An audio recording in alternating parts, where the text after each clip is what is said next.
गए आला हज़रत रहमतुल्लाह ताला अलैह फतावा रिज़वी शरीफ के अंदर आप लिखते गए, फरमाते गए एक बंदा बैठा था, अल्लाह का वली था, जब सोया, तवज्जो चाहता हूं, जब सोया तो ख्वाब में मुस्तफा की ज़ियारत नसीब हो गई।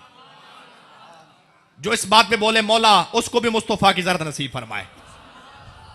जब सरकार की ज़ियारत नसीब हुई ना, वो बंदा पूछता है या रसूल अल्लाह, हम उठते हुए, बैठते हुए, चलते हुए, फिरते हुए, सारा काम करते हुए हम आपका नाम लेते हैं, आपका नाम लेते हैं, आपका नाम लेते हैं, आपका जिक्र, आप पे दुरूद। हुजूर जरा ये तो बताएं, आप कभी हमसे खुश हुए हैं?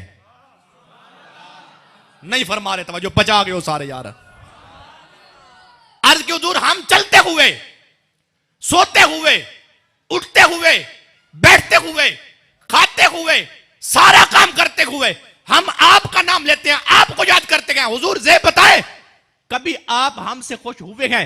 मेरे आका ने क्या फरमाया? फरमाया सुन, मन फरिहा बिना फरिहना बिही। फरमाया क्या पूछता है, कभी आप हमसे खुश हुए हैं? फरमाया जो हमसे खुश हम उससे खुश।